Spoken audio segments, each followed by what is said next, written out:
ভাইয়া কাইন্ডলি শুরু করুন। বিসমিল্লাহির রহমানির রহিম। শ্রদ্ধাভাজন অতিথিবৃন্দ এবং সম্মানিত দর্শকবৃন্দ, আসসালামু আলাইকুম। আপনাদের সবাইকে স্বাগত শুভেচ্ছা জানিয়ে আমাদের আজকের অনুষ্ঠানটি শুরু করতে যাচ্ছি।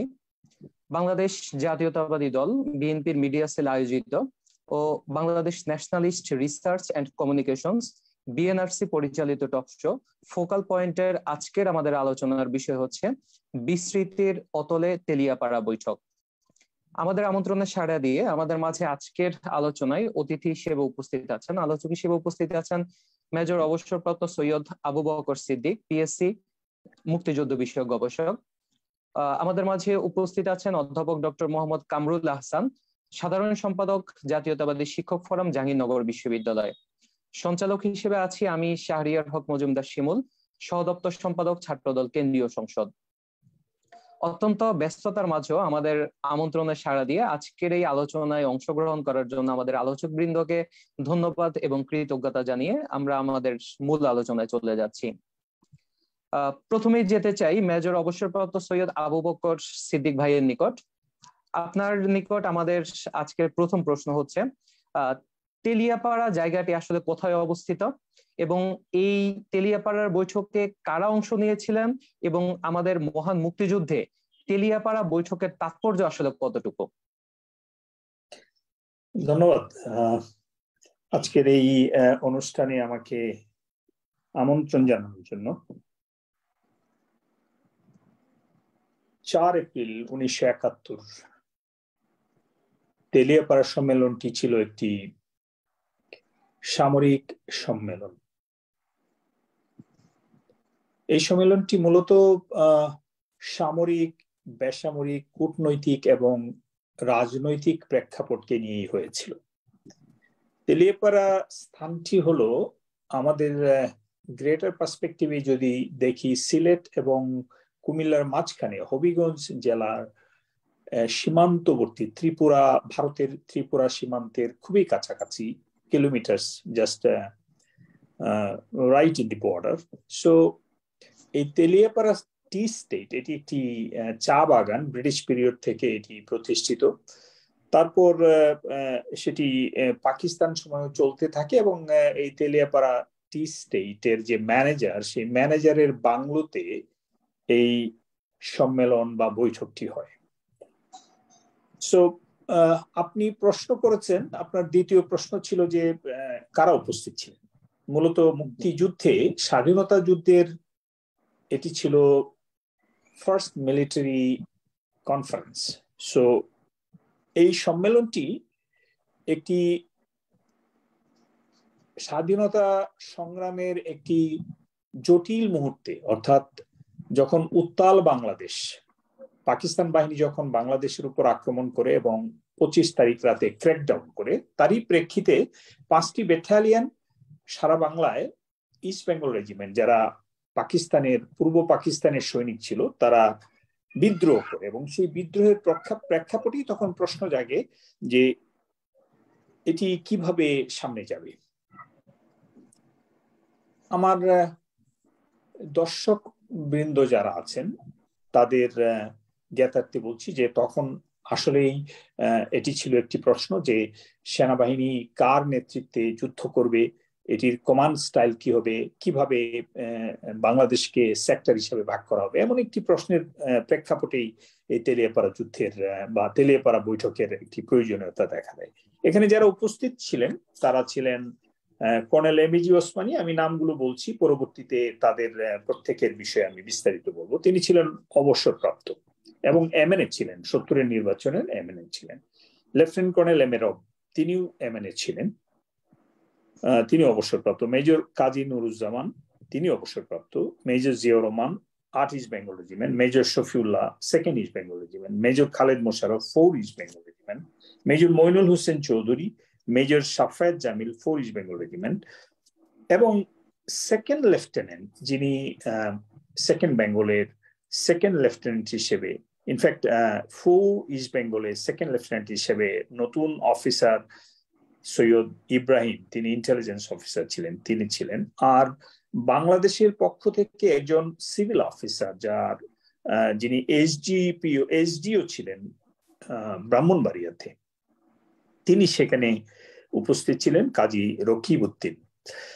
এবং ভারতের পক্ষ থেকে এসেছিলেন ইস্টার্ন কমান্ডের যে আঞ্চলিক কমান্ডার ব্রিগেডিয়ার পান্ডে, এবং তার সাথে এসেছিলেন ত্রিপুরার ডিস্ট্রিক্ট ম্যাজিস্ট্রেট মিস্টার সাইবল।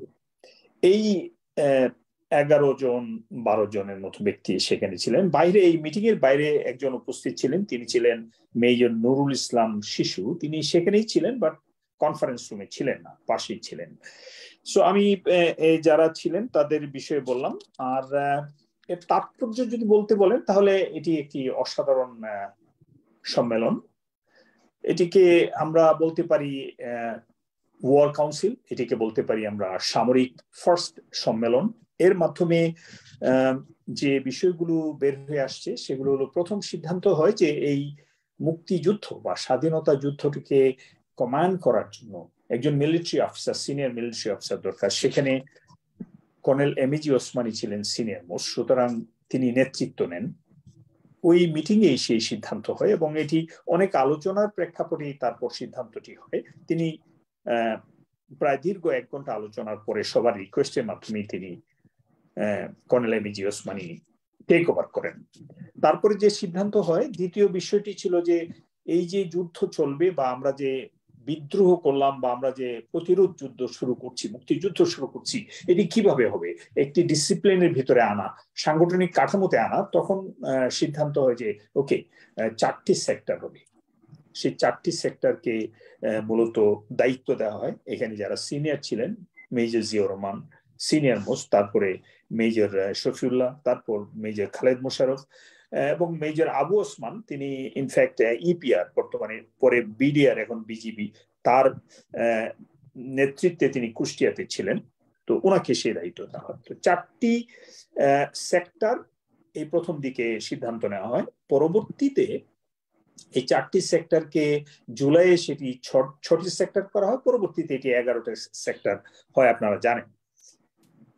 আমার বিশ্বাস যে এই বিএনআরসির মাধ্যমে যে অনুষ্ঠানটা হচ্ছে, এবং আজকে বিএনপি মিডিয়া সেলের মাধ্যমে যে অনুষ্ঠানটি আপনারা পরিচালনা করছেন, সেটির গুরুত্ব অসাধারণ। এবং আজকে আমার সাথে যে সহ আলোচক আছেন অধ্যাপক কামরুল আহসান, তিনি বিদগ্ধজন, উনি গবেষণা করেন এবং উনিও এই ব্যাপারে বলবেন।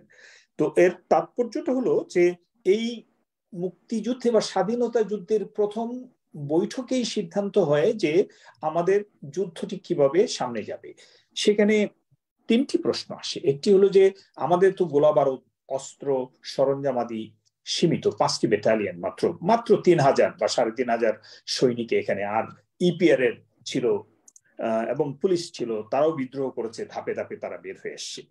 এবং দেখুন, আজকের এই দিনটি 4 এপ্রিল, অর্থাৎ 25শে মার্চ থেকে 4 এপ্রিল, এই মাত্র 10 দিনের মধ্যে, 9-10 দিনের মধ্যেই এই ধরনের একটি মিটিং, সেটি ছিল আশ্চর্যজনক, এবং এটি ছিল একটি অসাধারণ প্রচেষ্টা। এবং এখানে আমি যদি মূল্যায়ন করি তাহলে প্রথমেই ব্যক্তি উদ্যোগ ছিল, এখানে প্রত্যেকের ইন্টারেস্ট ছিল, জাতীয় স্বার্থে এবং স্বাধীনতা সার্বভৌমত্বের স্বার্থেই তারা কাজ করছিল। আপনারা কি আমাকে দেখতে পাচ্ছেন? জি জি ভাই, আমরা শুনতে পাচ্ছি। ওকে, ফাইন। কোনো ডিসরাপশন হলে আমাকে জানাবেন। সো এই তাৎপর্যটা আমি যেভাবে নিয়ে যাচ্ছি, যে অ্যাকচুয়ালি আমরা পরবর্তীতে আরো আলোচনা, আমার সুযোগ আসবে, আমি বলবো। এটা ছিল যে প্রাথমিক যে প্রশ্নটি জাগে সবার এখানে এই মিটিং এ, যে 9-10 জন জাতীয় এবং আন্তর্জাতিক। দেখুন, এটি কিন্তু শুধু জাতীয় মিলিটারি কনফারেন্স ছিল না, এটি ছিল জাতীয়, আন্তর্জাতিক, কূটনৈতিক এবং সামরিক একটি সম্মেলন। কারণ ভারত থেকে ব্রিগেডিয়ার যে পান্ডে, তিনি কিন্তু ভারতকে রিপ্রেজেন্ট করছিলেন, এবং ডিস্ট্রিক্ট ম্যাজিস্ট্রেট মিস্টার সাইগল, তিনি ভারতের প্রশাসনকে বা কূটনীতিকে রিপ্রেজেন্ট করছিলেন। আর এদিক থেকে কর্নেল ওসমানী এবং পরবর্তীতে জেনারেল ওসমানী এবং যে টপ মিলিটারি অফিসার্স, তারা বাংলাদেশ সেনাবাহিনীকে রিপ্রেজেন্ট করছিল। সুতরাং স্বাধীনতা যুদ্ধের বাংলাদেশ সেনাবাহিনীর টপ কমান্ডাররা এখানে ছিলেন।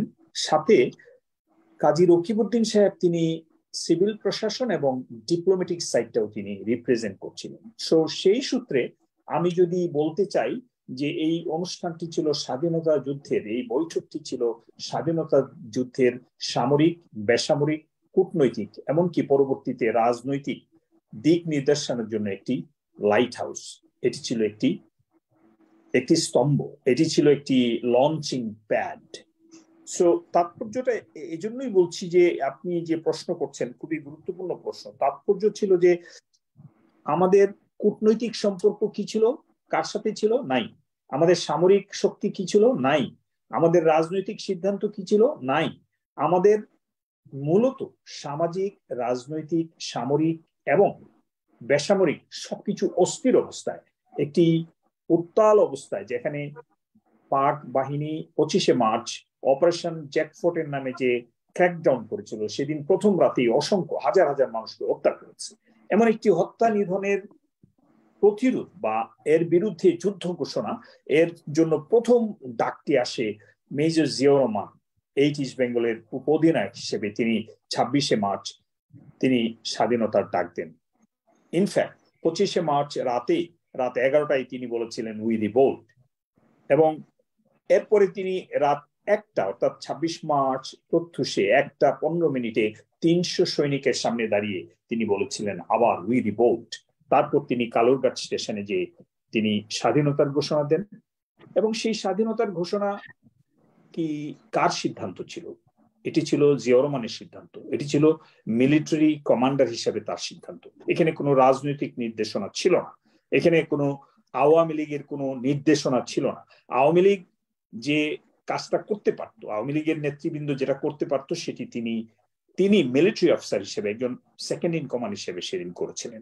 তারপরে যে এর জন্য যে একটি সাংগঠনিক শৃঙ্খলা নিয়ে আসা প্রয়োজন, সেটি কিন্তু তেলিয়াপাড়ায় সংগঠিত হয়েছে। এবং আশ্চর্য, আমি পরবর্তীতে আবার বলবো যে এটি কিভাবে হলো। এটি এখনো আমার এই 40 বছরের সাধনা, আজকে সেনাবাহিনীতে আমি 24 বছর কাজ করে আবার চলে আসছি, আমার 40 ইয়ার্সেও আমি এখনো বুঝি না এটা কি করে সম্ভব ছিল। কারণ কোনো নাই টেলিফোন, নাই কোনো ধরনের ওয়্যারলেস কোনো কমিউনিকেশন নাই। বাট সবগুলো প্রায় টপ কমান্ডার, 3জন ফোর্স কমান্ডার, সেক্টর কমান্ডার্স, এমনকি কমান্ডার ইন চিফ যে ছিলেন কর্নেল এমএজি উসমানী, পরবর্তীতে জেনারেল, তারা সবাই একত্রিত হয়েছিলেন।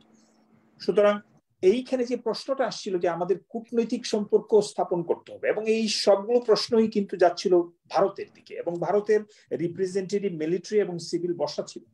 তারা শুনতে পাচ্ছিল, তারা মিলিটারি ক্রাইটা শুনতে পাচ্ছিল যে না, আমাদের কূটনৈতিক একটা সম্পর্ক স্থাপন করতে হবে। এবং আরো গুরুত্বপূর্ণভাবে খালেদ মোশাররফ সেখানে বললেন, এবং সবাই বললেন যে আমাদের একটি পলিটিক্যাল গভর্নমেন্ট দরকার, অর্থাৎ আমাদের একটি জাতীয় সরকার দরকার, যেটা পরবর্তীতে প্রবাসী সরকার হয়। সুতরাং এই সামরিক সম্মেলনটি মূলত সামরিক, রাজনৈতিক, কূটনৈতিক এবং যুদ্ধের যে সবকিছুর জন্য একটি লঞ্চিং প্যাড ছিল। এটি ছিল মিলিটারি ফার্স্ট কনফারেন্স, এটি ছিল সূত্রপাত করেছিল। আমি পরবর্তীতে এর পার্সপেক্টিভ গুলো তুলে ধরবো। আমার মনে হয় যে আপনি পরবর্তীতে আমাকে প্রশ্ন করলে আরো ডিটেলস যেতে পারবো। ধন্যবাদ। আচ্ছা, অসংখ্য ধন্যবাদ ভাই, আপনি অত্যন্ত সুন্দরভাবে এই বৈঠকের তাৎপর্যগুলো ব্যাখ্যা করেছেন। আমরা এই পর্যায়ে যেতে চাই অধ্যাপক ডক্টর কামরুল হাসান স্যারের কাছে। স্যার, আসলে সিদ্দিক ভাই তো ওনার দৃষ্টিভঙ্গি থেকে তেলিয়াপাড়ার বৈঠকের তাৎপর্যটি ব্যাখ্যা করলেন। আপনি এই বৈঠকের তাৎপর্য এবং প্রভাবের বিষয়টি, পরবর্তীতে যে মুক্তিযুদ্ধের প্রভাব, এই বিষয়টিকে আপনি আপনার দৃষ্টিকোণ থেকে কিভাবে ব্যাখ্যা করবেন? ধন্যবাদ সঞ্চালক শাহরিয়ার শিমল, আমার সহ আলোচক শ্রদ্ধেয় সিদ্দিক ভাই, এবং যারা শুনছেন। আজকের দিবসটিতে আমি যারা এই বৈঠকটি আয়োজন করেছেন এবং এই বৈঠকের মাধ্যমে যারা দিক নির্দেশনা পেয়ে দেশটি স্বাধীন করেছে, তাদের সবাইকে স্মরণ করছি শুরুতেই।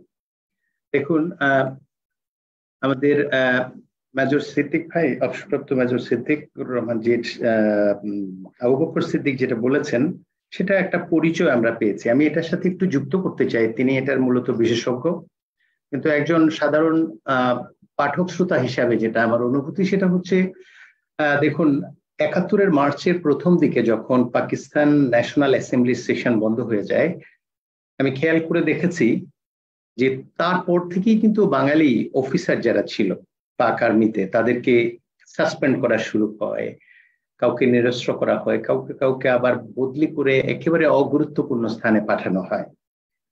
এরকম একটি অবস্থায় ২৫শে মার্চের কালো রাত্রি আসে।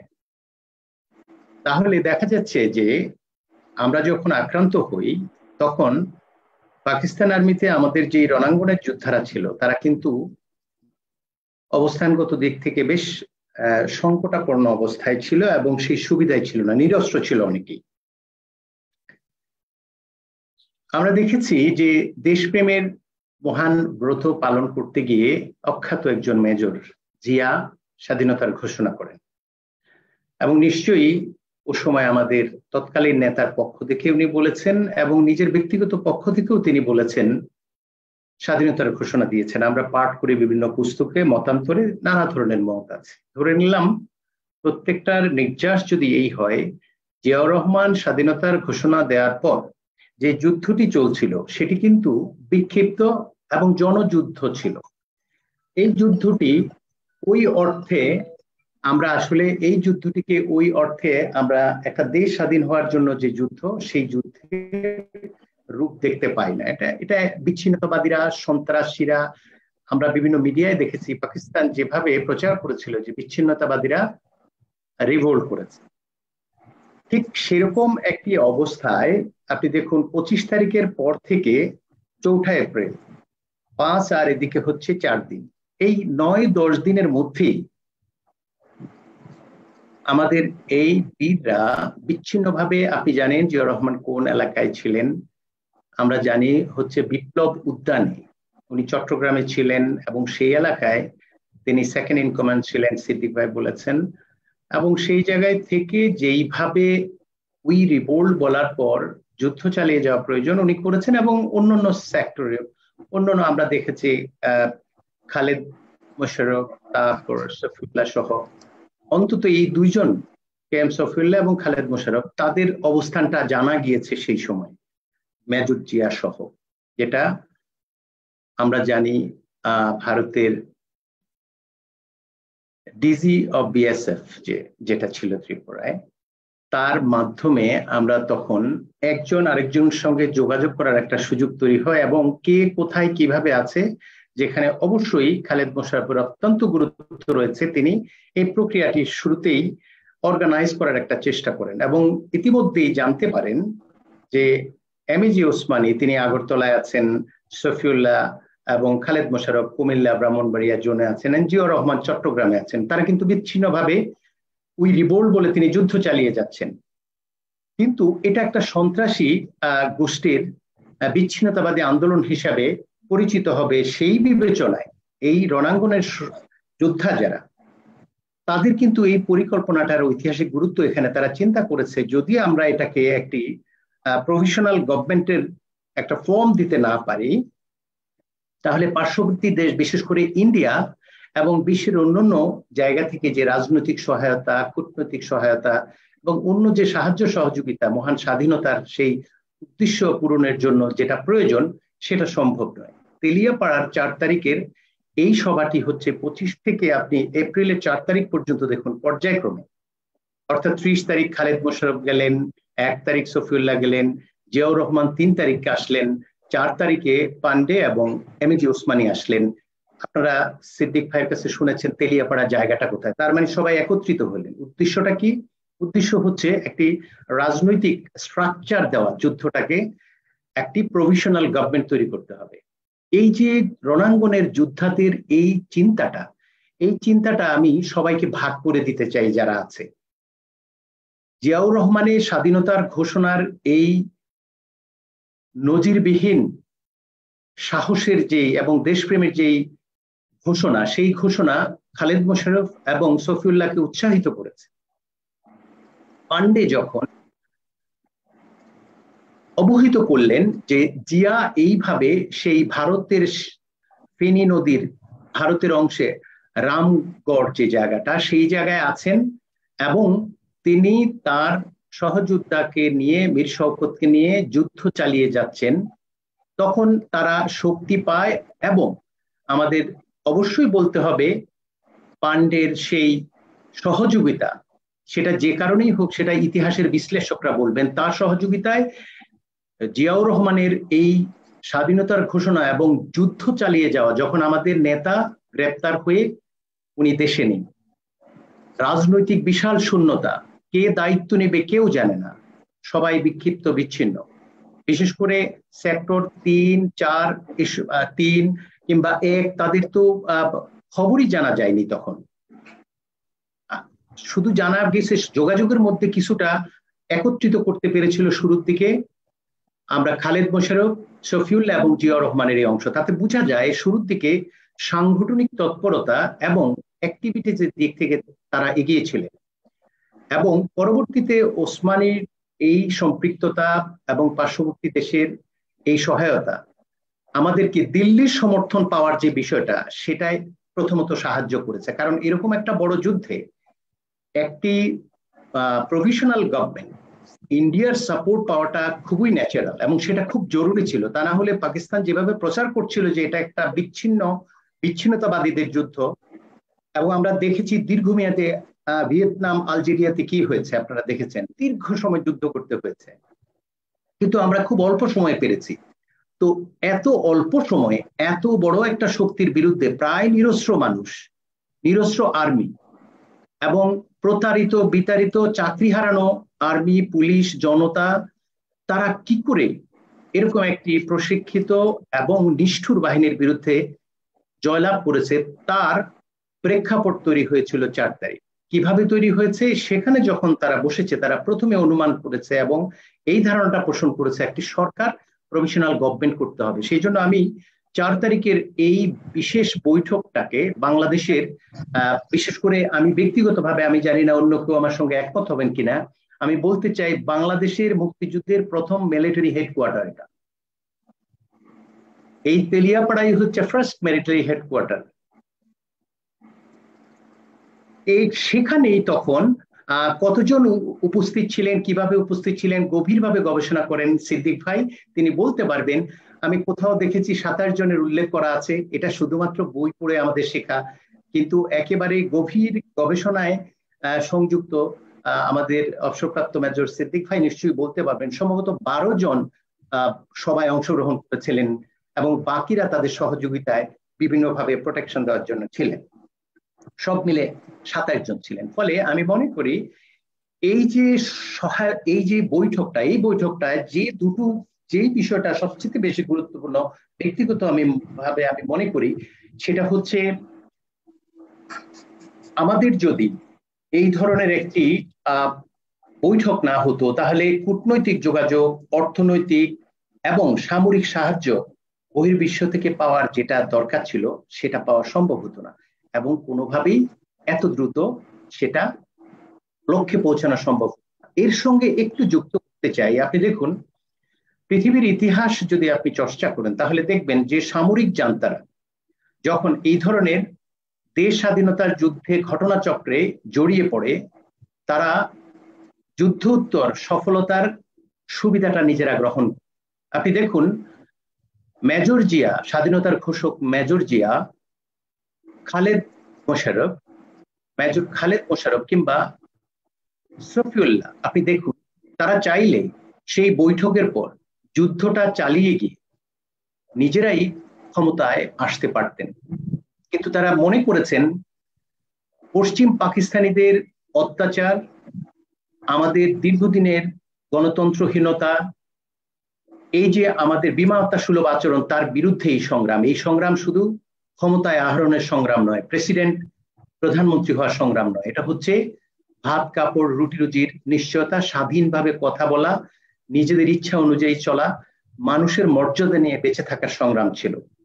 সেই জন্য এই সামরিক রণাঙ্গনের যারা নেতা ছিলেন, আমি তাদের জনপ্রতিনিধির মর্যাদা দিতে চাই।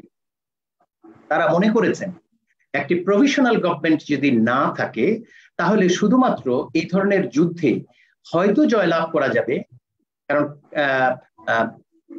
শহীদ প্রেসিডেন্ট জিয়াউর রহমানের যুদ্ধ 1965 সালে পাকিস্তান ভারত যুদ্ধের তার বীরগাথা, তার বীরত্বের ইতিহাস আমরা জানি, সেটাই না যাই।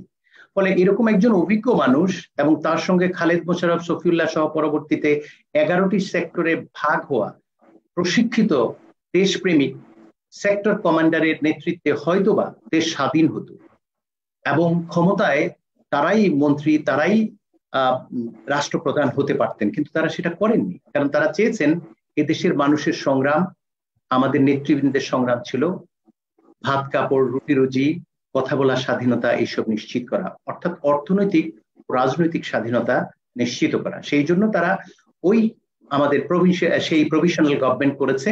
এবং আমরা দেখেছি ভারতের থেকেও আমরা দেখি যে আমাদের যিনি প্রস্তাবিত প্রধানমন্ত্রী ছিলেন তিনি অনেক কাজ করেছেন, আপনারা সকলেই জানেন। আমাদের যিনি নেতা ছিলেন তিনি ছিলেন পাকিস্তানে বন্দী। ওই অবস্থায় তাদেরকে ডিকটেট করা হয়নি, প্রেসার দেওয়া হয়নি, কিন্তু তারা নিজেরাই অনুভব করেছেন আমাদের একটা সরকার গঠন করতে হবে এবং তাদের মাধ্যমে এই যুদ্ধটা সুশৃঙ্খল ভাবে একটি কমান্ডের অধীনে নিয়ে আসতে হবে। এবং একই সঙ্গে আরেকটি বিষয় খুবই তাৎপর্যপূর্ণ, দেখুন এটা সিদ্দিক ভাই নিজেও বলেছেন যে আমাদের অ্যাসেম্বলির নির্বাচিত মেম্বার ছিলেন হচ্ছে এমএজি ওসমানী। তিনি কিন্তু অবসরপ্রাপ্ত ছিলেন কর্নেল, এবং তিনি কোনোভাবেই ইচ্ছুক ছিলেন না যে তাকে চিফ কমান্ডার করা হোক।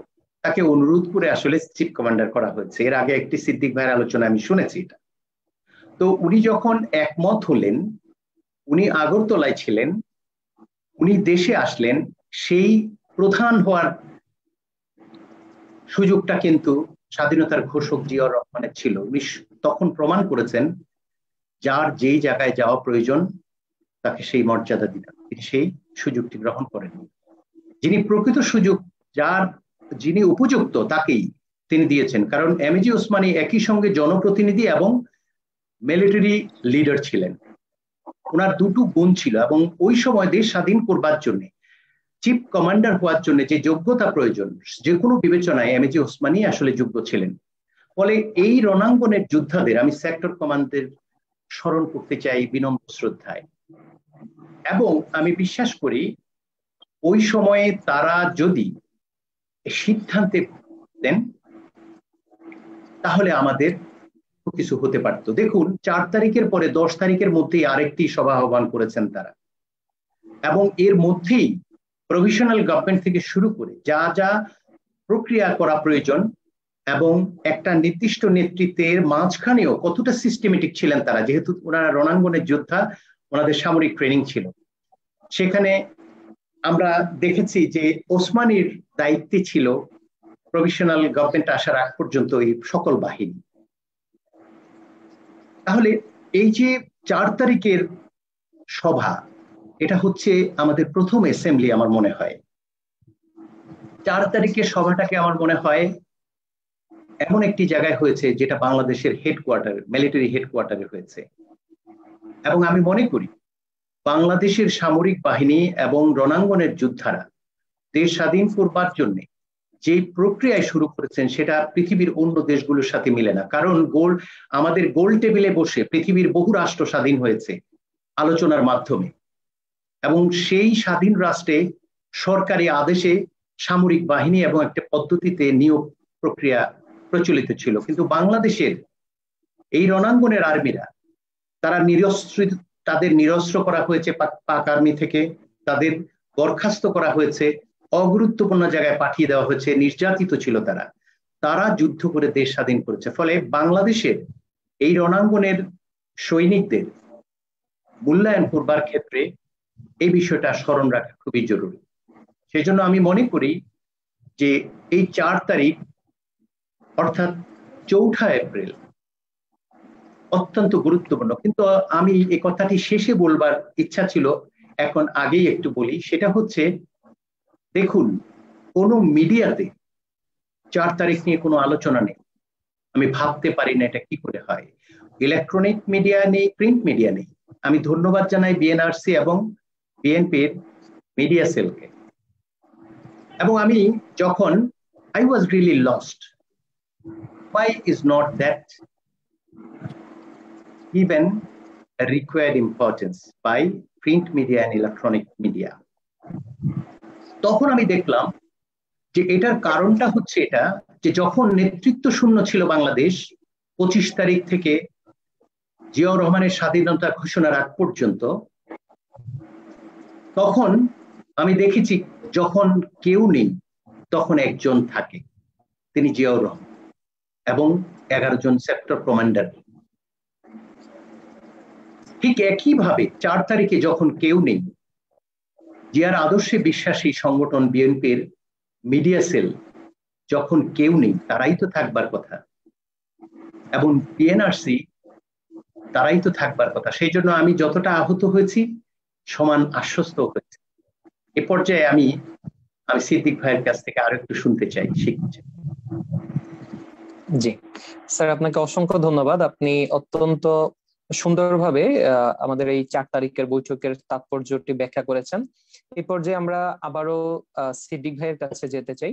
আমরা ভাই একটু আগে যে বিষয়টির উত্থাপন করেছিলেন, একটি বিষয় যে জিয়াউর রহমানকে আসলে আওয়ামী লীগ অনেক সময় আওয়ামী লীগের পক্ষ থেকে যে কথাটি বলা হয় যে আওয়ামী লীগের নেতারা জিয়াউর রহমানকে খুঁজে বের করেছিলেন, অথবা তাদের দ্বারা উদ্বুদ্ধ হয়ে জিয়াউর রহমান স্বাধীনতার ঘোষণাটি দিয়েছিলেন। কিন্তু আসলে আমরা ইতিহাসের দিকে যদি ফিরে তাকাই তাহলে দেখতে পাবো যে চৌধুরী খালেকুজ্জামান, যিনি 8ম বেঙ্গলের জিয়াউর রহমানের সাথে কাঁধে কাঁধ মিলিয়ে যুদ্ধ করেছিলেন, একসাথে বিদ্রোহ করেছিলেন, তার বইতে স্পষ্টভাবে উল্লেখিত আছে যে জিয়াউর রহমানকে আওয়ামী লীগের নেতারা খুঁজে বের করেননি, বরং জিয়াউর রহমান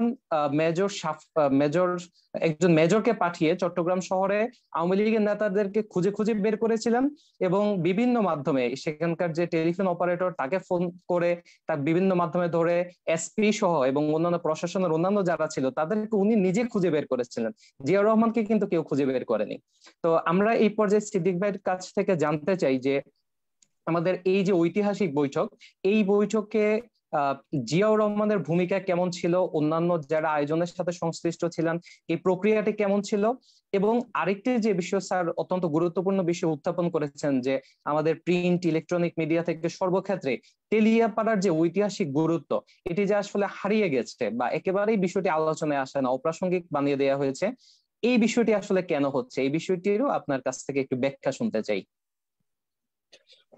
ধন্যবাদ শিমুল।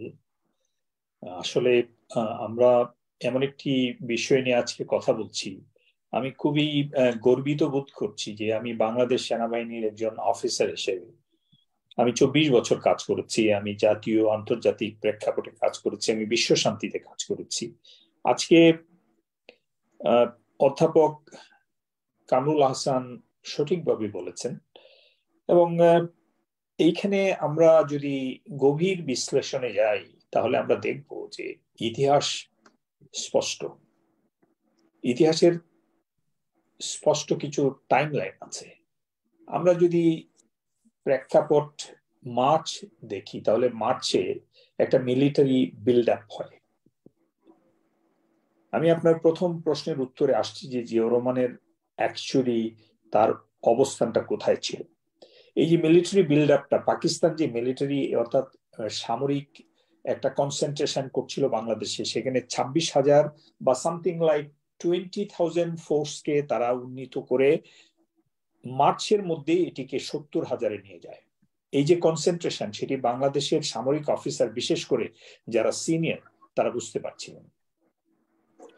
এখানে তাদের যে ব্লু প্রিন্ট তৈরি হচ্ছিল ইয়াহিয়ার নেতৃত্বে, এবং সেই যে নির্বাচন, গণতন্ত্র এবং সামরিক তন্ত্রের যে একটা কনফ্লিক্ট তৈরি হচ্ছিল, সেটিও সিনিয়ররা বুঝতে পারছিলেন। একে খন্দকারের বইয়ে কিংবা মেজর হাফিজের বইয়ে কিংবা মেজর রফিকের বইয়ে কিংবা মেজর এস এম সাইদুল ইসলামের যে বেঙ্গল রেজিমেন্টের যুদ্ধযাত্রা, এগুলো যদি আমরা বিশ্লেষণ করি তাহলে আমরা দেখতে পাই যে মার্চেই অনেকগুলো মিলিটারি, এগুলোকে বলা হয় ব্যাটল ইন্ডিকেশন, অর্থাৎ যুদ্ধের যে কিছু সংকেত সেগুলো বুঝতে পারছিল military officer.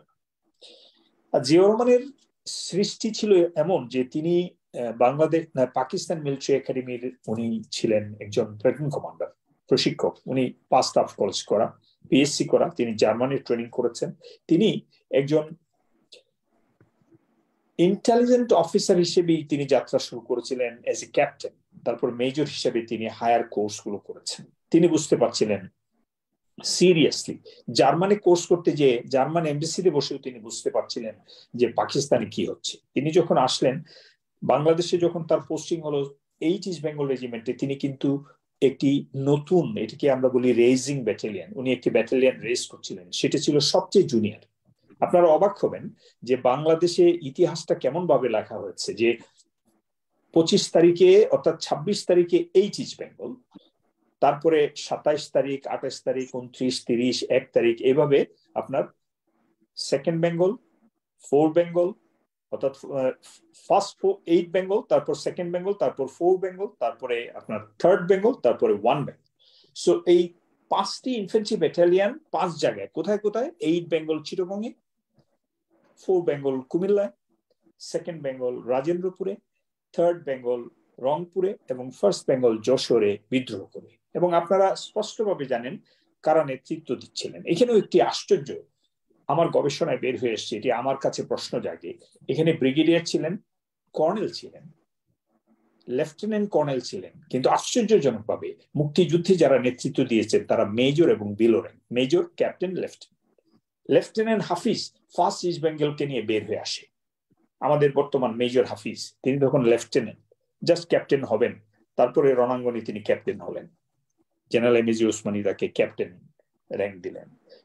Actually major Ziaur Rahman ছিলেন second in command, major Shafiullah ছিলেন second in command, major Khaled Musharraf ছিলেন second in command, major Jamil, Safayet Jamil ছিলেন third company commander, major Mir Shawkat ছিলেন মানে থার্ড ইন কমান্ড, অর্থাৎ একজন কোম্পানি কমান্ডার, অর্থাৎ অল বিলো লেফটেন্যান্ট কর্নেল তারা ঘোষণা দিলেন বা তারা যুদ্ধ করলেন। এই পরিস্থিতির কেন হলো? এইখানে অধ্যাপক কামরুল হাসান যেটা বলেছেন যে তাদেরকে নিরস্ত্র করা হচ্ছে, তাদেরকে বিভিন্ন জায়গায় অগুরুত্বপূর্ণ জায়গায় পোস্টিং করে দেওয়া হচ্ছে। মূলত প্ল্যানটা ছিল তাদেরকে হত্যা করা। আমি উদাহরণ দিচ্ছি, চট্টগ্রামে 3 জন ব্যক্তি গুরুত্বপূর্ণ ছিল। 1 নম্বর হলো মুজিবুর রহমান মজুমদার, তাকে বলা হয় ব্রিগেডিয়ার জেনারেল মজুমদার। আরেকজন হলো যে মুজিবুর রহমান চৌধুরী, এমআর চৌধুরী যাকে বলা হয়, উনি সেকেন্ড সিনিয়র, উনি ছিলেন লেফটেন্যান্ট কর্নেল।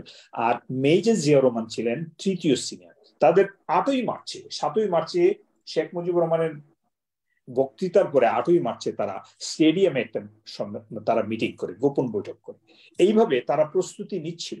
মূলত সেনাবাহিনী অন্তর্জালায় জ্বলছিল। সেনাবাহিনী দেখতে পাচ্ছিল, যে চিত্রটা দেখতে পাচ্ছিল যে পাকিস্তান আর্মি তারা সামরিক একটি কনসেন্ট্রেশন করে এই 1 লক্ষ বাহিনী এনে বাংলাদেশকে দাবিয়ে রাখার জন্য বা জনসাধারণকে, গণতন্ত্রকে হত্যা করে জনসাধারণকে ক্ষতিগ্রস্ত করার জন্য, এমনকি পাকিস্তান আর্মিতে বাংলাদেশ আর্মির যে সেনা অফিসার তাদেরকে হত্যা করার পরিকল্পনা ছিল। তারই অংশ হিসেবে জিয়াউর রহমানকে পাঠানো হয় পতেঙ্গায় ওই রাত, অর্থাৎ 25শে মার্চ রাতে। ওই রাতে যে ধ্বংসযজ্ঞটি হয় সেটি হলো এমআর চৌধুরী, যিনি গোপন বৈঠকের নেতা ছিলেন জিয়াউর রহমানের সাথে, অর্থাৎ সিনিয়র ছিলেন, তাকে ওই রাতের প্রথম প্রহরে অর্থাৎ সামথিং লাইক 11টার দিকে তাকে হত্যা করা হয় ইবিআরসিতে।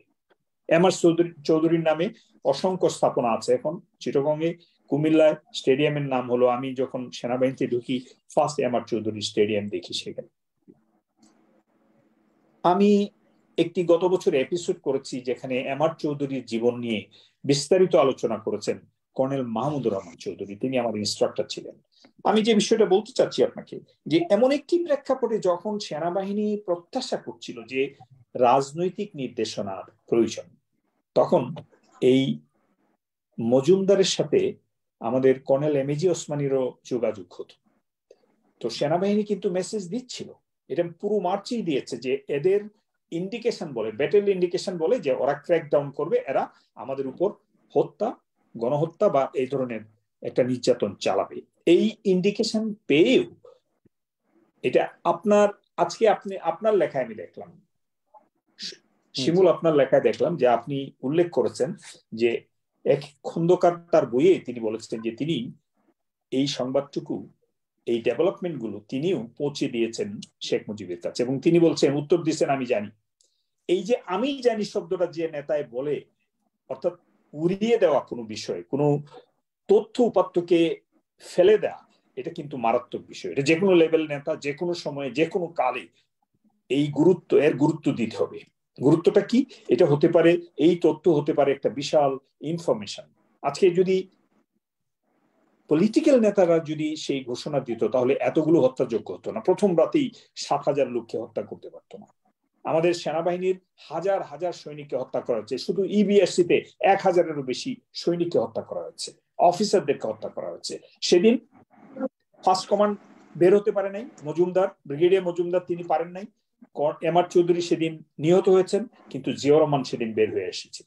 তার অপরাধ তিনি বের হয়ে এসেছিলেন, তার অপরাধ তিনি বুঝতে পেরেছিলেন, তার অপরাধ তিনি স্বাধীনতার ঘোষণা দিয়ে সারা জাতিকে ইউনাইটেড করেছিলেন, তার অপরাধ তিনি রণাঙ্গনে তিনি বাঘের মতো ডেকে উঠেছিলেন। তার প্রমাণ হলো যে এই 4 তারিখের পরে আমি আসছি আবার, যে জিয়াউর রহমানের অবস্থানটা কোথায়। আপনারা শুনে অবাক হবেন যে এই সম্মেলনে জিয়াউর রহমানের আসারই কথা না। এটি মেলাঘরের একটি কাণ্ড। অর্থাৎ মেলাঘরটা হলো 10 কিলোমিটার ভিতরে ভারতে। সেই এলাকায় যে সেনা অফিসার, মিলিটারি অফিসার কিংবা আপনার রাজনৈতিক অফিসার তারা একসাথে হতেন। ওখানে জেনারেল কর্নেল ওসমানীর সঙ্গে খালেদ মোশাররফের দেখা। খালেদ মোশাররফ গিয়েছিলেন কারণ এখানে প্রশ্ন আসছে খালেদ মোশাররফ কেন সেখানে।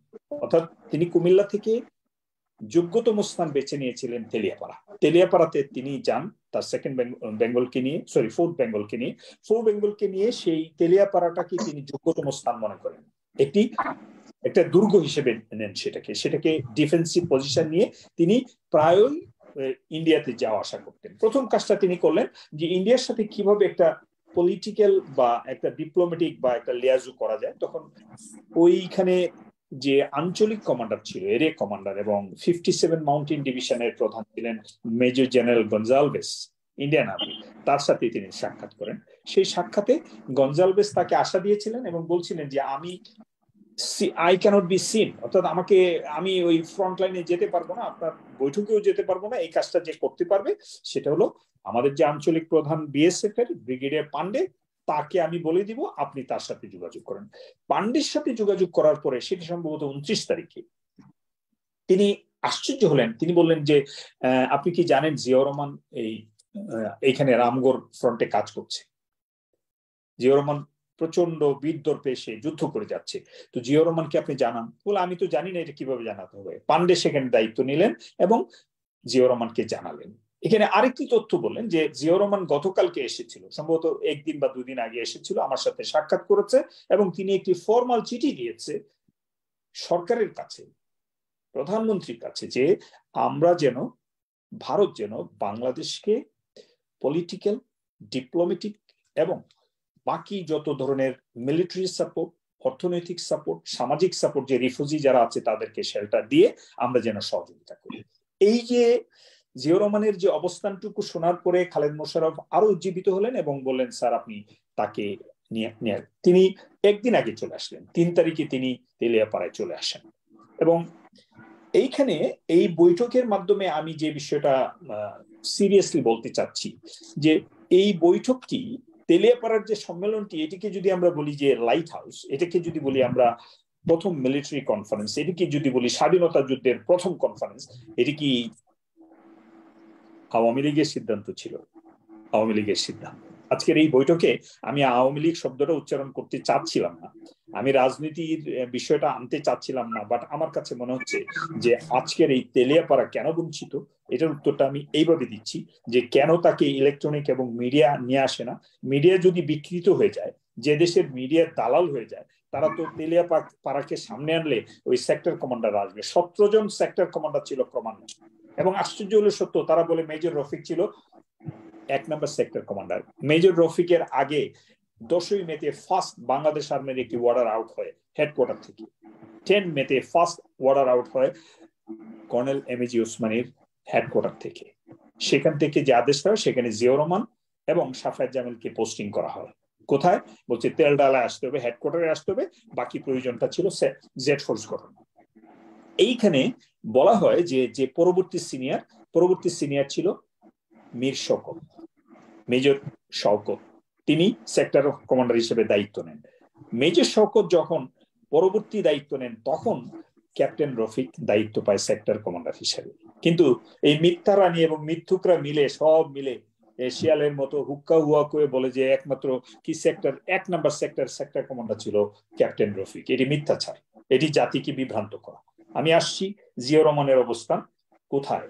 জিয়াউর রহমান সেখান থেকে আসলেন, সম্মেলনে বসলেন, সম্মেলনে আলোচনা হলো। আপনারা অবাক হবেন, 1 ঘন্টা 1 আওয়ার এমএজি ওসমানীকে রিকোয়েস্ট করলো সবাই।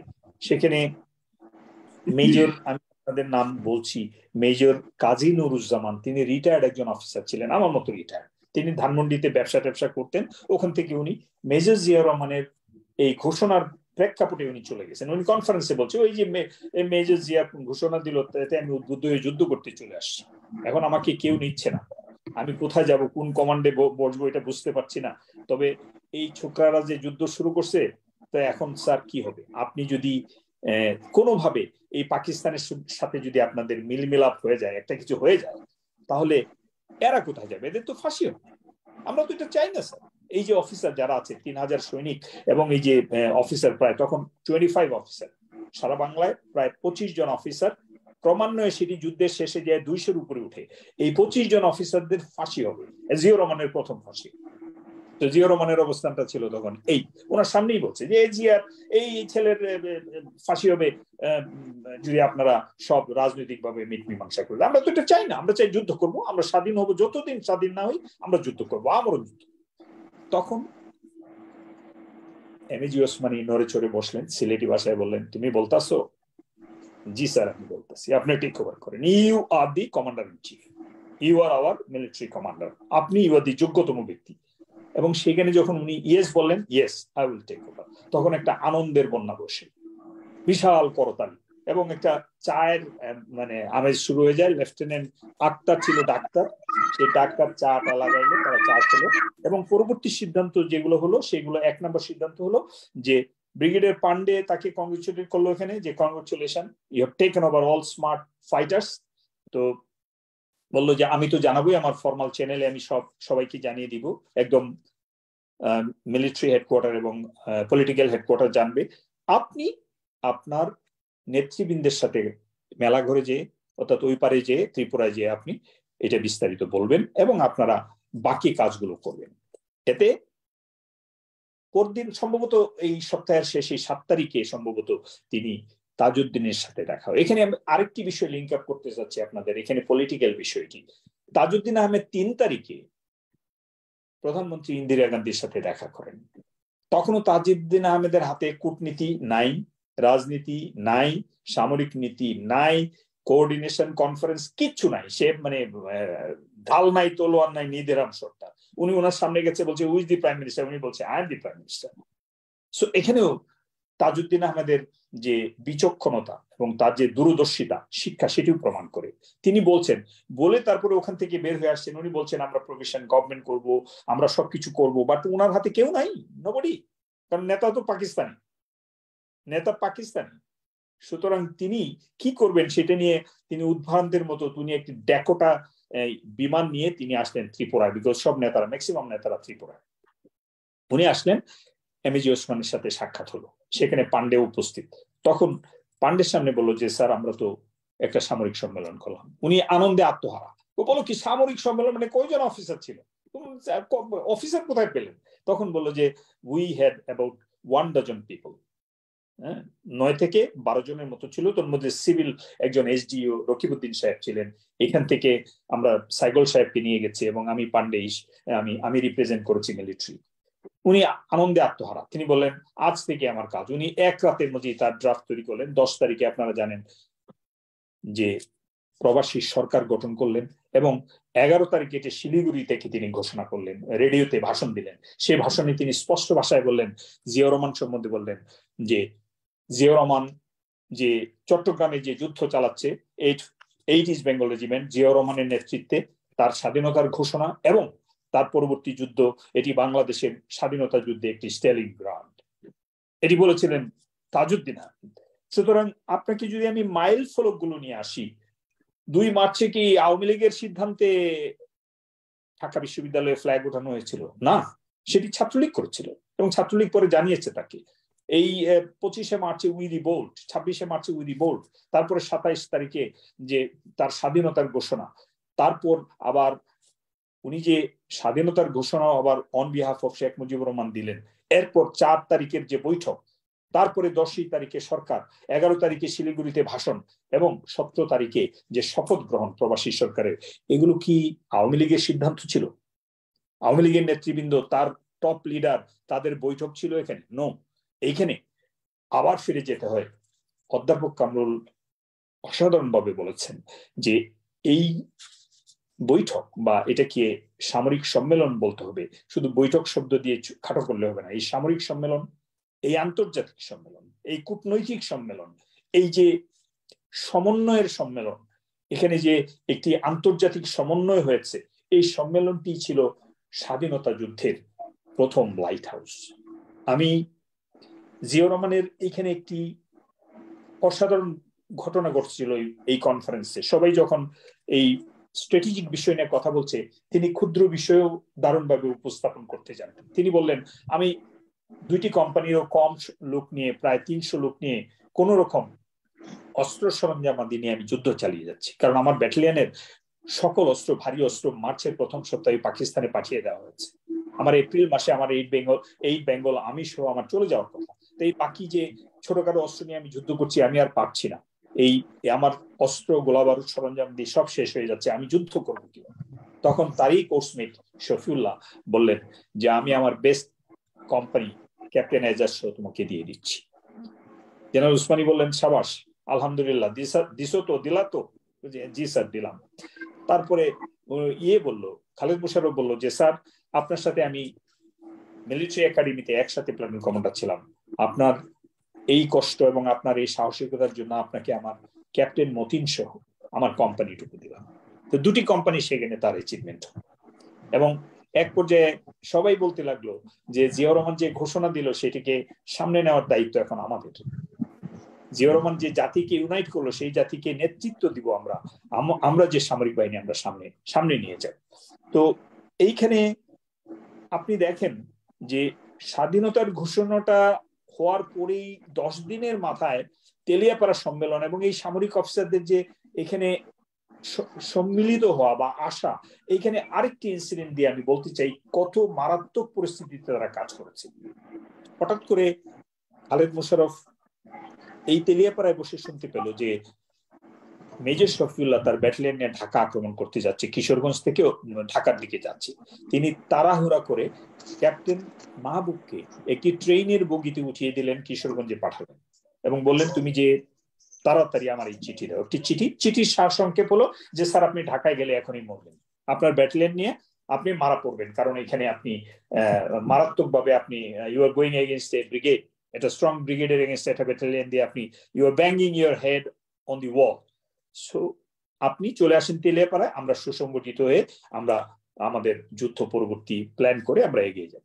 সেই কথা শুনে উনি 29 তারিখে, অর্থাৎ সম্ভবত 2 তারিখে জেনারেল শফিউল্লাহ, মেজর শফিউল্লাহ তার 2nd বেঙ্গল নিয়ে তেলিয়াপাড়ায় আসে। সুতরাং তেলিয়াপাড়ায় অলরেডি 2টি ব্যাটালিয়ন, প্রায় 25-26 জন অফিসার, এবং ওই সময় সবার একটা কোঅর্ডিনেটেড একটা প্রোটেকশনের মাধ্যমেই এই কাজটা হচ্ছিল।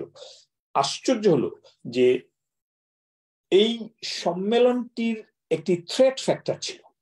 29 তারিখে ক্যাপ্টেন আমিন আহমেদের অ্যাম্বুশে একজন অফিসার এবং 4 জন সৈনিক, পাকিস্তানি সৈনিক মারা যাওয়ার পর পাকিস্তানি এয়ারফোর্স এই কুমিল্লাতে অর্থাৎ ব্রাহ্মণবাড়িয়াতে এয়ার অ্যাটাক চালায়। এই সেম এয়ার অ্যাটাকের থ্রেটটা যদি আজকে এখানে আসতো, তাহলে কি পরিণত হতো? আমি এই প্রশ্নটা রেখে, এটি যারা জাতি শুনতে পাচ্ছেন, যে এখানে যে 1 ডজন লোক ছিল দেশি বিদেশি, তাদের এবং টপ কমান্ড, মিলিটারি কমান্ড, তাদের উপর যদি এয়ার অ্যাটাক হতো, তাহলে তাদের অর্থাৎ মুক্তিযুদ্ধের অবস্থা কি হতো, এটাও আমি পরবর্তীতে বলবো।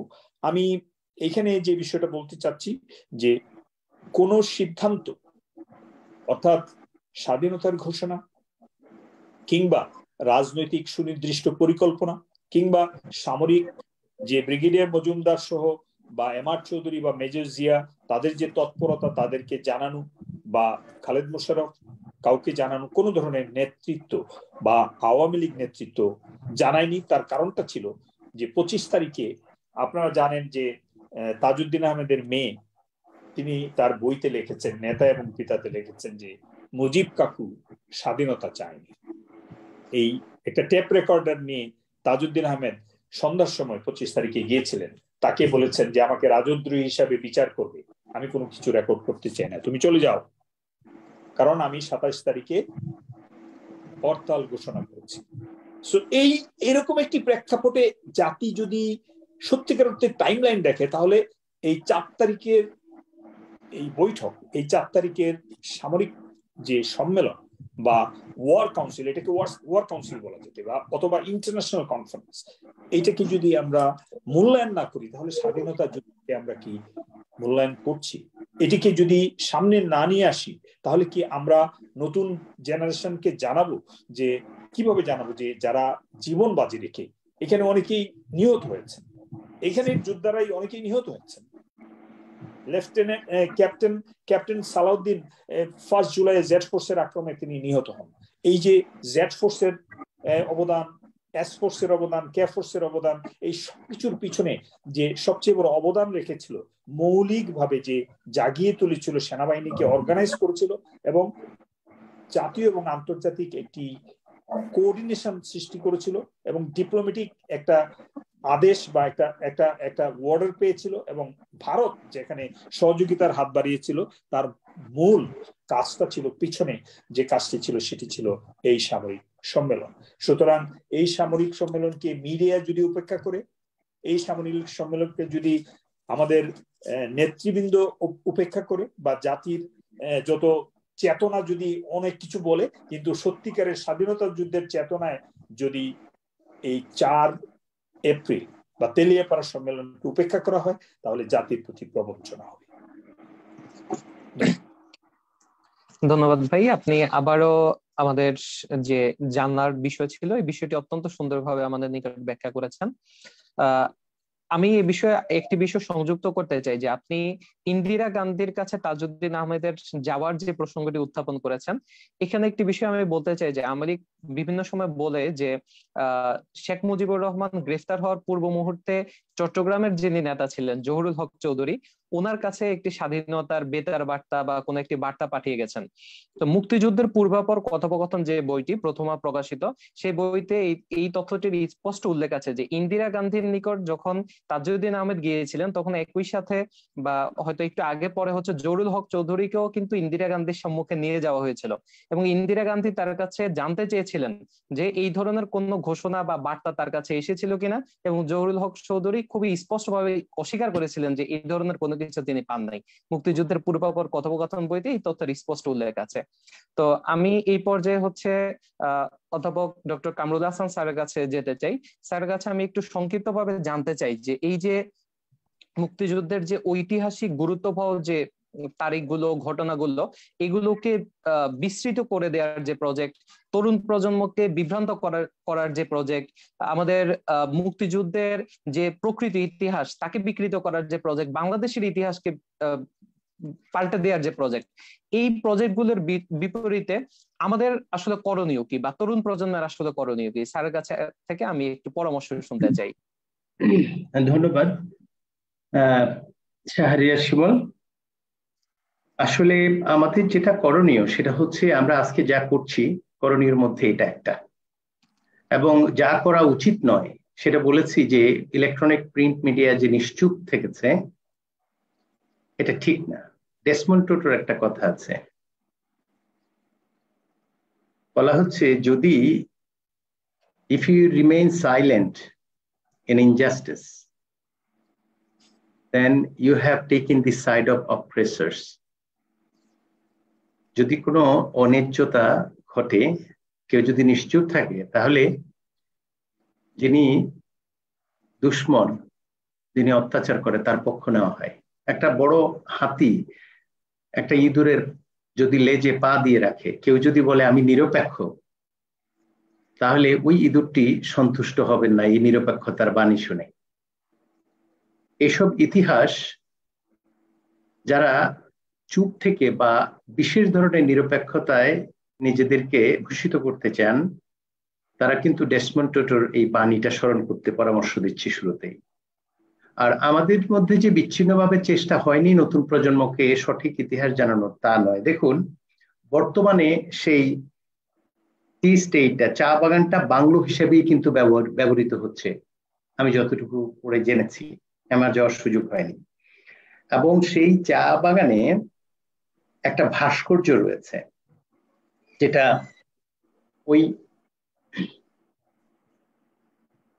ওখানে যে ভাস্কর্যটা আছে, সেই ভাস্কর্যটা মূলত একটি, এর আগে আমরা একটা প্রোগ্রামে সিদ্দিক ভাই দেখিয়েছিলেন, এটা অনেকটা অস্ত্রের আকারের এবং উপরে বুলেট সহ, একটা পয়েন্ট সহ, রাইট। এটুকুই শুধু আছে, কিন্তু ওই বৈঠকের একটা ছবি আছে, ওটারও একটা ভাস্কর্য আছে, এবং সেটা থাকবার কথা তেলিয়াপাড়া। তাহলে নতুন প্রজন্ম ওটা থাকলে দেখবার জন্য যেতে পারতো, কিন্তু সেটা মুজিবনগর স্মৃতিসৌধ মেহেরপুরে নেওয়া হয়েছে। কেন নেওয়া হলো, এই প্রশ্নটি আলোচনা হবে বলেই বোধহয় 4 এপ্রিল মিডিয়াতে আলোচিত হয় না। ঠিক দেখুন, চেষ্টা অব্যাহত ছিল। তারপরেও মুক্তিযুদ্ধের সংগঠক দেওয়ান আশরাফ আলীর লেখায় দেখেছি এক জায়গায়, এখানে মুক্তিযুদ্ধ জাদুঘর হবার কথা ছিল। জেলা প্রশাসক প্রস্তাবও পাঠিয়েছে সংশ্লিষ্ট মন্ত্রণালয়, কিন্তু আজ অবধি এ বিষয়ে কোনো সিদ্ধান্ত আসেনি। কারণ ওখানে মুক্তিযুদ্ধ জাদুঘর হলে নতুন প্রজন্ম যাবে, সবাই দেখতে যাবে, এবং বীরদের কথা স্মরণ হবে। সেই বীরের তালিকায় কাঙ্ক্ষিত ব্যক্তির নাম না যদি থাকে, তাহলে সেটা থেকে বিরত থাকাই তো কাজ, সেজন্য হয়তো নিশ্চুপ থাকে। আরেকটি লেখায় দেখলাম যে হেলাল মোর্শেদ খান, তিনি হচ্ছেন মুক্তিযোদ্ধা কমান্ড কাউন্সিলের চেয়ারম্যান। 2011 সালের 7 মে একটা মহাসমাবেশ হয়েছিল। সেই মহাসমাবেশে 10 কোটি টাকা খরচ হবে এরকম একটি প্রস্তাব দিয়েছিল বীর বিক্রম হেলাল মোর্শেদ খান, যদি সঠিকভাবে নাম বলে থাকি, মুক্তিযুদ্ধ কমপ্লেক্স করার প্রস্তাব দিয়েছিলেন, কিন্তু ফলাফল শূন্য। ন্যাশনাল টি কোম্পানির বোর্ড অফ ডিরেক্টরস সেটা বাধা দিয়েছে এবং সিদ্ধান্তটি হয়নি। তাহলে আমরা দেখতে পাচ্ছি পরিবেশ দূষণ হবে এরকম একটি অদ্ভুত কথা বলে, যেখানে দূষিত পরিবেশ যে সকল দেশে আছে, সে সকল দেশের নামের তালিকায় শহর বলুন, দেশ বলুন, আমাদের দেশটা আছে, সেখানে এই বীরদের স্মরণ করবার জন্য একটি কমপ্লেক্স করা হবে। পুরো ঢাকা শহর যেখানে মেগা প্রজেক্টের কর্মে অন্ধকার হয়ে গেছে, সেখানে ওখানে একটা ছোট ভবন হবে স্মরণ করবার জন্য, সেটা করতে দেওয়া হয়নি, এবং একটি ঠুনকো যুক্তিতে। এটাকেও আমি সংশ্লিষ্ট করতে চাই। প্রকৃত ইতিহাসে যদি স্থান না থাকে, কর্তা ব্যক্তিরা সেই ইতিহাস মুছে ফেলতে চায়, এটা তারই অংশ। এবং দেখুন, আমি যে কথাটা বলি, যেহেতু আমাদের সময় নিশ্চয়ই খুবই কম, আরো শুনবো সিদ্দিক ভাইয়ের কাছ থেকে, সেটা হচ্ছে, দেখুন, কেউ জীবন দিয়ে, কেউ বীরত্বের সাথে যুদ্ধ শেষ করে আর্ম চেয়ার পলিটিশিয়ানদেরকেই কিন্তু দেশের দায়িত্ব দিয়েছে এই বীর মুক্তিযোদ্ধারা, রণাঙ্গনের বীররা। কিন্তু পরবর্তীতে আমরা দেখলাম যে হেয়ার রোডের মুক্তিযোদ্ধা, প্রবাসে থাকা মুক্তিযোদ্ধা এবং রণাঙ্গনের মুক্তিযোদ্ধাদের মধ্যে আর্ম চেয়ার পলিটিশিয়ানরা এমন একটি পরিস্থিতি তৈরি করেছে যে 4 তারিখের তেলিয়াপাড়া সম্মেলন জিয়াউর রহমান, খালেদ মোশাররফ, শফিউল্লাহরা একসঙ্গে পড়তে পারেন, কিন্তু স্বাধীন বাংলাদেশে তারা একসঙ্গে বসতে পারেন না। এ দেশটা কু এবং পাল্টা কুয়ের একটা দেশে রূপান্তরিত হয়। তাহলে আমরা লক্ষ্য করেছি সেই বীররা কিন্তু তাদের স্থান ছেড়ে দিয়ে চলে গিয়েছিলেন আর্মচেয়ার পলিটিশিয়ানদের হাতে রেখে, কিন্তু 2 ভাবে মূল্য দিতে হয়েছে। এক হচ্ছে অবমূল্যায়িত হয়েছে, আর এক হচ্ছে নিজেদের মধ্যে দ্বন্দ্ব বিভাজন তৈরি করা হয়েছে, এবং তারপর সম্পর্ক এতটাই অবনীত হয়েছে যে প্রাণ দিতে হয়েছে অনেককে। তাহলে নতুন প্রজন্মের কাছে যে বিষয়টা বলে এ পর্যায়ে শেষ করতে চাই, যে এই ইতিহাসগুলো আমরা যদি চর্চা করি, তাহলে এই দিবসটির মর্যাদা যা, সেই মর্যাদা অনুযায়ী পালন করা উচিত। আমি আবারও ধন্যবাদ জানাতে চাই বিএনআরসি এবং বিএনপির মিডিয়া সেলকে যে তারা এত গুরুত্বপূর্ণ একটি কাজ করেছে। এবং আমি বিশ্বাস করি জনসম্পৃক্ত দল হিসাবে বাংলাদেশ জাতীয়তাবাদী দল এই দিবসটিকে আরো বেশি গুরুত্বের সাথে পালন করবে। এবং যেমন আমরা সিপাহী জনতার বিপ্লব দিবস পালন করি, তেমনি ভাবে ৪ঠা এপ্রিল পালন করা উচিত এবং বিএনপি অগ্রণী ভূমিকা পালন করবে। আমি বিশ্বাস করি আমাদের বিএনআরসি এবং বিএনপির মিডিয়া সেল যে যাত্রা শুরু করেছে, অচিরেই জনসম্পৃক্ত দল, জাতীয়তাবাদী দল এই বিষয়টাকে গুরুত্বের সাথে বিবেচনা করবে এবং এরপর থেকে এই দিবসটিকে যথাযোগ্য মর্যাদায় পালন করবার প্রয়াস গ্রহণ। স্যার, আপনাকে অসংখ্য ধন্যবাদ। আপনি আবারও চমৎকার ভাবে বিষয়টি ব্যাখ্যা করেছেন। আমরা আমাদের অনুষ্ঠানের একদম শেষ প্রান্তে চলে এসেছি। সর্বশেষ খুবই সংক্ষিপ্ত ভাবে সিদ্দিক ভাইয়ের নিকট জানতে চাই শেষ প্রশ্ন, যে মুক্তিযুদ্ধের আসলে বাকি সবার অবদানকে, প্রায় সবকিছুকে অস্বীকার করে, মানে সকল ইতিহাসকে আসলে এককেন্দ্রিক করার যে অস্বাভাবিক প্রবণতা, এর বিপরীতে আসলে আপনি যেহেতু একজন মুক্তিযুদ্ধ গবেষক, আপনার কাছ থেকে জানতে চাই এই বিপরীতে প্রকৃত ইতিহাস অনুসন্ধানদের আসলে করণীয় কি? আমাদের আসলে এই বিষয়ে আমরা কি করতে পারি? ধন্যবাদ শিমুল। অ্যাকচুয়ালি আমরা একটা ক্রান্তিকাল পার করছি। এমন একটি সময়ে আমরা এই তেলিয়াপাড়া নিয়ে আজকে কথা বলছি, যখন আজকে এই তেলিয়াপাড়া নিয়ে আলোচনা নিয়ে, সুতরাং নতুন প্রজন্মকে জানানো, এই বিএনআরসি বা মিডিয়া সেল যে কাজটা করছে, এটি আমাদের একটি উত্তম কাজ। কারণ আমরা এখন ইনফরমেশন সুপার হাইওয়েতে ভাসছি। আজকে এটি লাইভ অসংখ্য মানুষ দেখবে, তারপরে এই রেকর্ডেড আলোচনাটি লক্ষ লক্ষ নতুন প্রজন্ম দেখতে পাবে। এটি একটি কাজ। আর কি হলো যে আমাদের মুক্তিযুদ্ধের উপর প্রায় কয়েকশো বই লেখা হয়েছে। এই বইগুলো আমার মনে হয় যে আমাদের সেল থেকে যদি ধীরে ধীরে বই, অর্থাৎ মুক্তিযুদ্ধের উপর নিয়ে একটি প্রজেক্ট হওয়া উচিত, যে বইগুলো কি, বইয়ে কি আছে, এটি কিন্তু ইতিহাসের সবচেয়ে বড় দলিল। যেমন এই তেলিয়াপাড়া নিয়ে যে বইগুলো আছে, তোর মধ্যে সবচেয়ে সুন্দর যে চ্যাপ্টার, সেটি হলো বেঙ্গল রেজিমেন্টের যুদ্ধযাত্রা। Major S M Saidul Islam, তিনি বর্তমানে কানাডায় আছেন, তার এই চ্যাপ্টারে পুরোপুরি বর্ণনা আছে এবং এখানে প্রতিটি ব্যক্তির নাম, প্রতিটি ক্ষণ, এর যে রণকৌশলগত দিক, মহাকৌশল বা যে ইন্টারন্যাশনাল স্ট্র্যাটেজি, সবকিছুই ফুটে উঠেছে তার এই যে মুক্তিযুদ্ধের যে লিপিবদ্ধ বইতে। এরকম বইগুলোকে নিয়ে বিএনআরসি ধীরে ধীরে প্রচার চালাতে পারে। সবচেয়ে বড় বিষয়টি হলো যে মুক্তিযুদ্ধের যে 9 মাসের গৌরব গাথা, তা কিন্তু স্পষ্টভাবে বিভিন্ন দলিলে ভাসছে। একটি উদাহরণ দিচ্ছি আমি, যে সিদ্ধান্তটুকু এই তেলিয়াপাড়ায় হলো, সেখানে কিন্তু সেক্টর 1-এর দায়িত্ব দেওয়া হয়েছিল মেজর জিয়াউর রহমানকে। মেজর জিয়াউর রহমান চট্টগ্রাম, পার্বত্য চট্টগ্রাম, একদম কক্সবাজার থেকে শুরু করে ফেনী নদী পর্যন্ত এন্টায়ার এলাকা স্টালিনগ্রাডের মতোই তিনি বীর দর্পে রক্ষা করছিলেন এবং যুদ্ধ চালিয়ে যাচ্ছিলেন। তাকে প্রথম আদেশেই, সেনাবাহিনীর প্রথম আদেশেই তাকে পাঠানো হয় তেল ঢালায়, সেটি তুরা পাহাড়ের নিচে জামালপুর শেরপুরের অপোজিটে। সেখানে যে তিনি 7ই জুলাইতে জেড ফোর্স গঠন করেন। আপনারা নতুন প্রজন্ম জেনে আনন্দিত হবে যে এই মুক্তিযুদ্ধে জেড ফোর্স কোথায় কোথায় কাজ করে। বাংলাদেশের ম্যাপটা যদি একটু চিন্তা করেন, এই মুহূর্তে মনে করেন আপনার সামনে ম্যাপ আছে, ম্যাপটা দেখে যদি আপনি দেখেন, চট্টগ্রামে তিনি বিদ্রোহ করেছেন 8 ইস্ট বেঙ্গল নিয়ে, যশোরে বিদ্রোহ করেছে লেফটেন্যান্ট হাফিজ তার 1st ইস্ট বেঙ্গল রেজিমেন্ট নিয়ে, আর 3rd ইস্ট বেঙ্গল বিদ্রোহ করেছে রংপুরে। তাহলে কি হলো, চট্টগ্রাম, যশোর, রংপুর, এই 3টি ব্যাটালিয়ন গেল কোথায়? জামালপুরের অপোজিটে। অর্থাৎ উত্তর, দক্ষিণ, পূর্ব, পশ্চিম সব কভার হয়ে গেছে। সারা বাংলায় যুদ্ধ করেছে জেড ফোর্স। এরা প্রত্যেকটি ব্যাটালিয়ন যুদ্ধ করে আত্মাহুতি দিয়ে, অনেকে মরে সেখানে গেছে। এবং জেড ফোর্স গঠনের 3 সপ্তাহের ভিতরে জেনারেল এমএজি ওসমানীর যে নির্দেশ, সেই হেডকোয়ার্টারের নির্দেশে 31 জুলাইতে কামালপুরের যুদ্ধে ফার্স্ট ইস্ট বেঙ্গল ঝাঁপিয়ে পড়ে। সেখানে একজন ক্যাপ্টেন সহ 96 জন হতাহত হয়। অর্থাৎ জেড ফোর্সের রক্তে সেদিন রঞ্জিত বাংলাদেশ।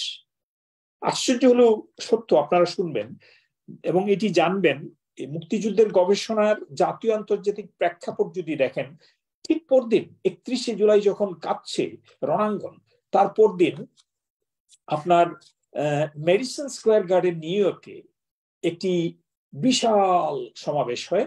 সেটি কনসার্ট, ইনফ্যাক্ট সমাবেশ না, এটি কনসার্ট। আমেরিকান জনগণ 40,000 লোক সেখানে হাজির হয় এবং সেখানে জর্জ হ্যারিসন, একজন ব্রিটিশ একজন নাগরিক, যে ওই সময়ের টপ সুপারস্টার, উনি গিটারিস্ট ছিলেন, উনি প্রথম গানটি ধরেন, বাংলাদেশ বাংলাদেশ বাংলাদেশ। এবং এই গানটি শুনে সারা পৃথিবী জানলো। পরের দিন লিড নিউজ হলো যে বাংলাদেশে এখন রক্তাক্ত, এটি আর পূর্ব পাকিস্তান নয়। বাংলাদেশের স্বাধীনতা সার্বভৌমত্বের জন্য জেড ফোর্স গতকালকে যুদ্ধ করেছিল, 96 জন হতাহত এবং পাকিস্তানিদেরও প্রায় 100 হতাহত। আমার বক্তব্যটুকু এই যে স্বাধীনতা যুদ্ধে যে বিশাল চ্যালেঞ্জ নিয়ে তিনি নেমেছিলেন, স্বাধীনতার প্রথম প্রহরে তিনি ঘোষণা দিয়েছিলেন, এই 4 তারিখের বৈঠকে তিনি গুরুত্বপূর্ণ ভূমিকা রেখেছিলেন। তিনি জেড ফোর্সের কমান্ডার হিসেবে 1 নম্বর সেক্টর থেকে 11 নম্বর সেক্টরে তিনি পদাধিকার বলে 11 নম্বর সেক্টর হন এবং জেড ফোর্সকে নিয়ে তিনি সর্বশেষ নভেম্বর ডিসেম্বরে তিনি সিলেট ফ্রন্টে যুদ্ধ করলেন। একটি লং মার্চ আপনারা শুনেছেন মেজর হাফিজের কাছে, যে লং মার্চ করেছিলেন 9 তারিখ থেকে সেই 14 তারিখ পর্যন্ত। সেই লং মার্চে নেতৃত্ব দিয়েছিল জেড ফোর্স, ফাইট করেছিল জেড ফোর্স, এর নেতৃত্বে ছিলেন মেজর জিয়াউর রহমান। এখন এই এমন একটি যুদ্ধকে যাকে তাদের জাতির পিতা বীর উত্তম খেতাব দিল, তাকে নিয়ে এখন হাসি তামাশা করা, বিদ্রুপ করা, এরা কত বড় কুলাঙ্গার। এই কুলাঙ্গারি বন্ধ করতে হবে। প্রতিটি সেক্টর কমান্ডারের প্রতি শ্রদ্ধা দেখাতে হবে।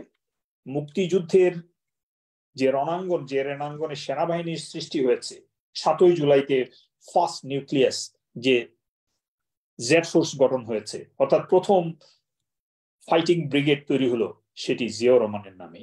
সেটির নাম ছিল, প্রাথমিকভাবে নাম দিয়েছিল ফার্স্ট ফিল্ড রেজিমেন্ট আর্টিলারি। পরবর্তীতে সেপ্টেম্বরে জেনারেল ওসমানী বললেন, যুদ্ধে যেহেতু নেমেছি, এই রাগ ডাক করে না, এটার নাম হবে জেড ফোর্স। এই কোনো ছদ্মনামের দরকার নাই, জিয়াউর রহমান এটা নেতৃত্ব দিচ্ছে, এটার নাম হবে জেড ফোর্স। সুতরাং তার নামই জেড ফোর্স হলো। আমি যে বিষয়টা বলতে চাচ্ছি যে এই রক্ত, লাখো শহীদ যারা আত্মাহুতি দিয়ে এবং এই যুদ্ধ করে যে দেশটিকে স্বাধীন করলো, এখানে ভারতের অবদান আছে, এখানে পৃথিবীর অন্যান্য দেশের অবদান আছে, সবারই অবদান আছে। আমরা সবার প্রতি শ্রদ্ধা জানাই। যারা শহীদ হয়েছে তাদের প্রতি শ্রদ্ধা জানাই, তাদের আত্মার মাগফিরাত কামনা করি। যারা যুদ্ধ করেছে, এখনো যারা বেঁচে আছে, তাদের প্রতি শ্রদ্ধা জানাতে হবে। স্বাধীনতার গোল্ডেন জুবিলি এলো আমাদের, এটা বাংলায় কি বলে,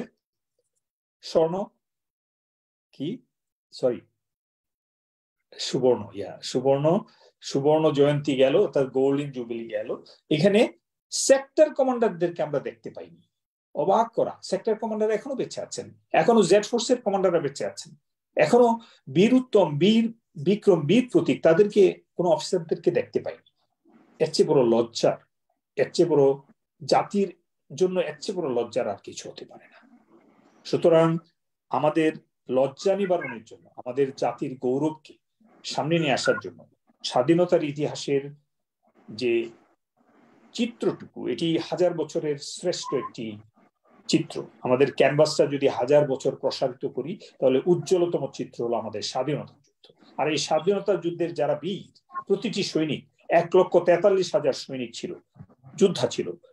তোর মধ্যে 7 জন বীর শ্রেষ্ঠ এবং 678 জন বিভিন্ন পদবীর, বীর উত্তম, বীর বিক্রম, বীর প্রতীক, তারা খেতাবে ভূষিত হয়। সেটি 72 ডিসেম্বরে গ্যাজেট নোটিফিকেশনের মাধ্যমে সেটি বাংলাদেশের জাতিকে জানানো হয়। তাদেরকে অস্বীকার করা, তাদেরকে নিয়ে হেলাফেলা করা, তাদেরকে অসম্মান করা, এটা জাতির জন্য লজ্জা। সুতরাং নতুন প্রজন্মকে জানানোর প্রক্রিয়াটা হলো যে এইভাবে বিএনআরসি আজকে যে অনুষ্ঠান করলো, শিমুল আপনি যে অনুষ্ঠান পরিচালনা করলেন, এভাবেই নতুন প্রজন্মকে আমাদের জানাতে হবে এবং আমরা দেশে প্রবাসে বসে এই কাজটি আমরা করব, এই গবেষণা চালিয়ে যাব। আমি অন্তত গত বছর আমি 12টি এপিসোড করেছি, প্রায় 12 জন কমান্ডারের সাথে আমার কথা হচ্ছে, তারা এখনো স্পষ্ট কথা বলে, এখনো তারা তাদের মতো সে সত্য যে সময়ে 50 বছর আগে যে যুদ্ধ করেছিল তার প্রতিটি মুহূর্তকে তারা স্মরণ করে।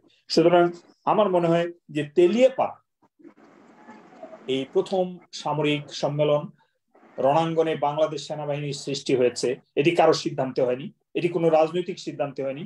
রাজনৈতিক প্রেক্ষাপট ছিল, বাট সিদ্ধান্ত ছিল মিলিটারি অফিসারদের, সিদ্ধান্ত ছিল বিচক্ষণ সাহসী ফাইটারদের যারা ফাইট করেছে। সুতরাং সিদ্ধান্ত হতে হবে জাতির স্বার্থে, সিদ্ধান্ত হতে হবে জনগণের স্বার্থে, সিদ্ধান্ত হতে হবে গণতন্ত্রের স্বার্থে। এর বিরুদ্ধে যারা যাবে, যেই যাবে, সে কিন্তু ইতিহাসের আস্থা করে নিক্ষেপিত হবে। সুতরাং আজকে মনে হয় যে এই তেলিয়াপাড়া আমাদের নতুন প্রজন্মের জন্য আরেকটি ভবিষ্যতের জন্য, নতুন করে গণতন্ত্রকে ফিরে পাবার জন্য, আমাদের গণতন্ত্র এবং আমাদের স্বাধীনতা সার্বভৌমত্ব এখন হুমকির সম্মুখীন। অরক্ষিত স্বাধীনতা পরাধীনতার মতো, অর্থাৎ অরক্ষিত স্বাধীনতাই পরাধীনতা, এমন একটি প্রক্রিয়াতে বিএনপি দায়িত্ব পালন করছে, বিএনআরসি দায়িত্ব।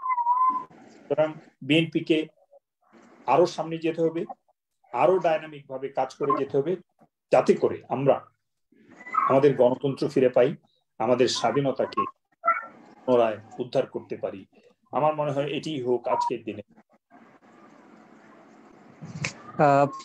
মেজর অবসরপ্রাপ্ত সৈয়দ আবু বকর সিদ্দিক এবং অধ্যাপক ডক্টর কামরুল আহসান স্যার, আপনাদের দুজনকেই অসংখ্য ধন্যবাদ। আপনারা অত্যন্ত ব্যস্ততার মাঝেও আমাদেরকে সময় দিয়েছেন এবং অত্যন্ত গঠনমূলক এবং সুন্দর আলোচনা করেছেন। তো আজকের আমাদের সামগ্রিক আলোচনার প্রেক্ষিতে আমরা যে বিষয়টি আসলে বুঝতে পারলাম সেটি হচ্ছে যে তেলিয়াপাড়ার এই বৈঠকটি ছিল আসলে মুক্তিযুদ্ধের একটি টার্নিং পয়েন্ট, এবং এই বৈঠকটি আসলে যদি অনুষ্ঠিত না হতো সেক্ষেত্রে আসলে মুক্তিযুদ্ধের গতিপথ কোন দিকে যেত সেটা আসলে বোঝা খুব মুশকিল বিষয়। এই বৈঠকের ফলে মুক্তিযুদ্ধ আসলে একটি সুসংগঠিত রূপ ধারণ করেছিল। তাই সেদিন যারা নিজেদের জীবনকে শঙ্কায় ফেলে মহা গুরুত্বপূর্ণ এই বৈঠক আয়োজনের সাথে জড়িত ছিলেন, যারা এতে অংশগ্রহণ করেছিলেন, যারা এর নিরাপত্তা দেওয়ার কাজের সাথে জড়িত ছিলেন, যারা মুক্তিযুদ্ধের নতুন পথ নির্মাণ করেছিলেন, তাদের প্রতি সর্বতভাবে শ্রদ্ধা এবং ভালোবাসা জানিয়ে এবং আমাদের শ্রদ্ধাভাজন আলোচক বৃন্দ ও সম্মানিত দর্শক বৃন্দের প্রতি ধন্যবাদ ও কৃতজ্ঞতা জানিয়ে আমাদের আজকের অনুষ্ঠানটি আমরা এখানে শেষ করছি। আসসালামু আলাইকুম।